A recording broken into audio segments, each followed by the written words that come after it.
Bienvenue dans Passeport Noir, un documentaire qui explore les disparités de voyage en Afrique à travers le prisme du pouvoir du passeport. Des files d'attente interminables, des demandes de visas complexes et des contrôles stricts sont le quotidien de nombreux voyageurs africains. Tous les passeports ne se valent pas. En Afrique, le droit de voyager est un luxe que peu peuvent s'offrir. Ce documentaire mettra en lumière comment la mobilité est inégalement répartie, affectant les opportunités économiques, éducatives et personnelles des citoyens africains. Notre voyage commence par la compréhension du concept de pouvoir du passeport et de son impact profond sur la vie des Africains. Le premier chapitre, Comprendre la puissance d'un passeport, nous plongera dans l'indice en les passeports index. Cet indice classe les passeports mondiaux selon le nombre de destinations accessibles sans visa ou avec visa à l'arrivée. Un passeport est considéré comme fort en fonction de cette liberté de mouvement qu'il confère à son détenteur. Comparons les passeports occidentaux, comme ceux du Japon, de l'Allemagne ou de la France, avec ceux des nations africaines. Cette comparaison révèle des inégalités frappantes en matière de mobilité mondiale, soulignant les défis auxquels sont confrontés de nombreux citoyens africains. Pour une perspective experte, nous avons interrogé un spécialiste en géopolitique sur l'importance de ces classements. Le deuxième chapitre, Classement des passeports africains, se concentrera sur les passeports les plus puissants du continent.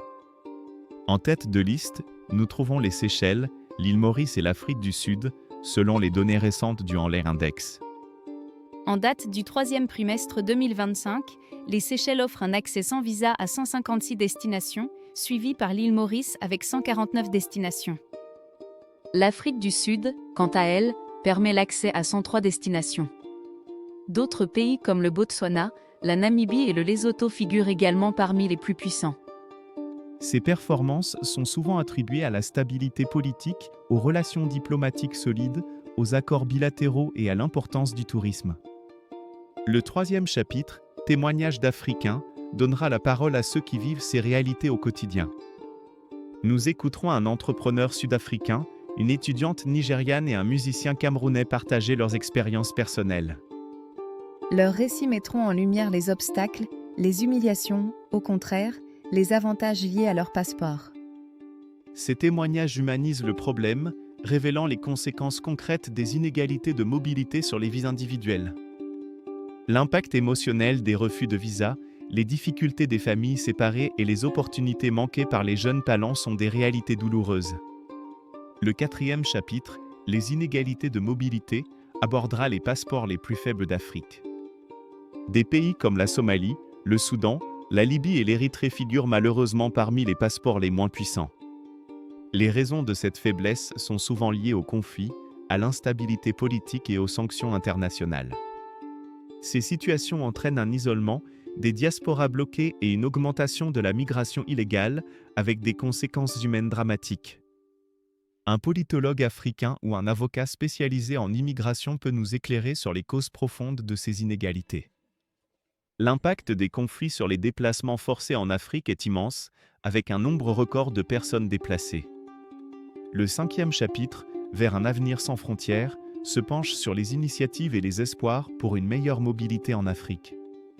Des initiatives comme le passeport unique de l'Union africaine visent à démanteler les barrières et à promouvoir une citoyenneté continentale. La digitalisation des services consulaires et l'adoption des visas électroniques sont des pas de géant vers la simplification des voyages. Les experts soulignent que l'harmonisation des politiques de visa et l'investissement dans les infrastructures de transport sont cruciaux pour libérer le potentiel du continent. En conclusion, ce documentaire appelle à une collaboration accrue entre les pays africains pour faciliter la libre circulation des personnes. L'objectif est de renforcer la valeur de leur passeport et de faire de chaque passeport africain un symbole de fierté et de pouvoir. Ensemble, nous pouvons œuvrer pour une Afrique unie, où le droit de voyager est accessible à tous, sans distinction. Pour ne rien manquer de nos explorations au cœur de l'Afrique, abonnez-vous à notre chaîne YouTube Africa Eyes in Minute. Bonjour et bienvenue sur Africa Eyes 1, votre chaîne dédiée aux enjeux panafricains. Aujourd'hui, nous explorons un sujet crucial, l'intégration africaine et la liberté de circulation sur notre continent. L'intégration africaine est un pilier essentiel pour le développement et la prospérité de notre continent, mais quels sont les progrès et les défis ? L'Union africaine joue un rôle central dans cette vision, œuvrant sans relâche pour harmoniser les politiques et faciliter les échanges entre les nations. Un projet phare est le passeport africain unifié, conçu pour permettre aux citoyens de voyager librement à travers les 55 États membres, éliminant ainsi les barrières frontalières. Des initiatives régionales comme la CEDEAO en Afrique de l'Ouest ont déjà démontré le potentiel de la libre circulation, stimulant le commerce et les interactions culturelles. De même, la communauté d'Afrique de l'Est et la communauté de développement de l'Afrique australe progressent vers une intégration économique et sociale plus profonde. Cependant, des obstacles majeurs persistent, notamment les préoccupations liées à la souveraineté nationale, à la sécurité et à la corruption, qui freinent l'avancement de ces projets ambitieux. En tant que représentant de l'Union africaine, je crois fermement que l'intégration est la clé de notre avenir. Nous devons surmonter ces défis pour libérer le plein potentiel de notre continent. L'intégration stimule le commerce intra-africain, facilite la mobilité de la main-d'œuvre et renforce notre identité panafricaine, créant une Afrique plus forte et plus unie. Il est temps de contraster la vision d'une Afrique où l'on peut voyager librement avec la réalité d'être parfois prisonnier d'un simple document. Nous appelons à une Afrique plus unie et plus mobile, où les frontières ne sont plus des barrières, mais des ponts vers un avenir commun.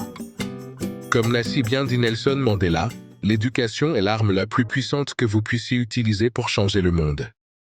Changeons notre monde africain par l'unité et la mobilité.